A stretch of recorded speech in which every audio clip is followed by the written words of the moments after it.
Hey, what's up guys, it's Warkoopa, and today we have another account review, only this time it's a free-to-play account that has won the 15% Infantry Health City skin. Now, previously I have firmly said that most of you should not even attempt this event, especially low spenders and free-to-plays, but I did say that you could still win it, but you would have to save for a long time and it would still be difficult and stressful. Well, we have Goat here today, and he's a 67 million power player at VIP 15, and he also has 923 million kill points, and he's been playing for over 900 days. And if anyone says he needs more kill points, fight him. You have to keep in mind that he wasn't always 67 million power, that's only after the Zenith of Power event, so he was always under 50 million power for 95% of those 900 days. We'll touch more on that later, but for now we go on to his commanders because this is an account review.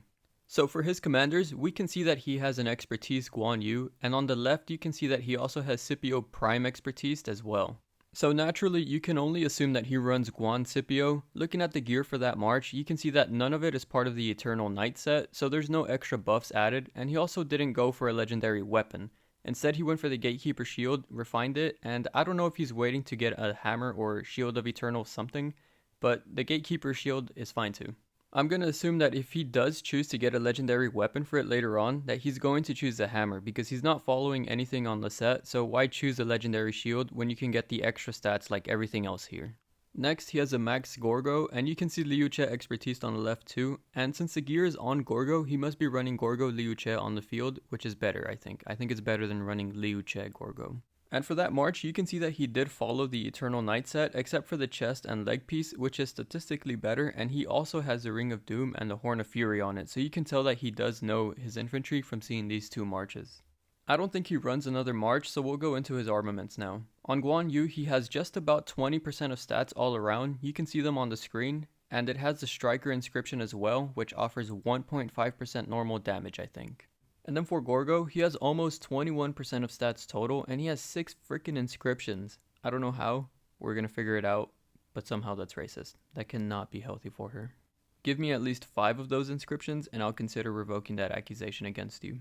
And by the way, if anyone is questioning the legitimacy of the free-to-play account, I do have pictures of the Minamoto bundle, and the growth fund has also been untouched as well, and that one hurt me a little bit.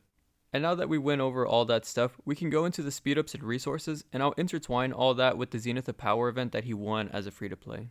So he couldn't recall what he had in resources originally, but he said that he didn't touch his tokens in over 2 years, so who knows how much that was honestly. And he said he also used within 1,500 to 1,700 days in speedups total in order to win Zenith, and as of right now, he's left within the area of having 450 days worth of universal speedups.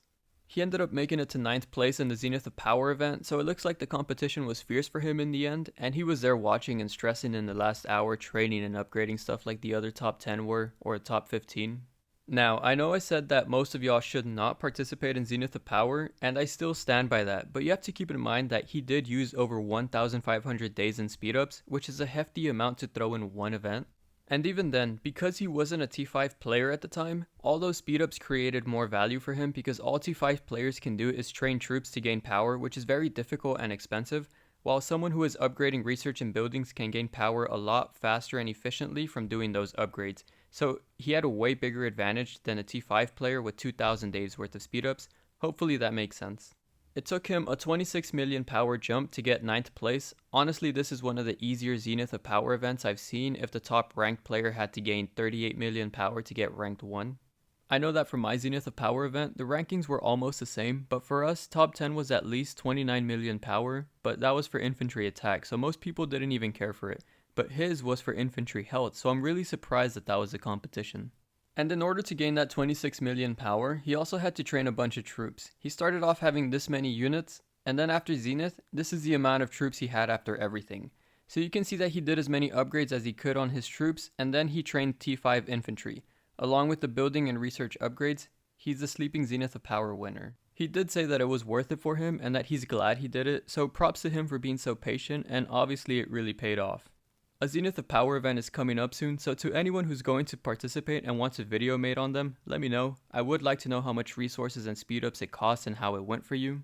I think that even making a video on someone losing at the event would be really cool too, but a video like that is at your own risk of getting roasted by the entire world and community. Anyways, let me know in the comments what you think of this account, and I reviewed Mr. Siege's account in the last video, so check it out if you haven't already. Anyways, that's it for the video. Later.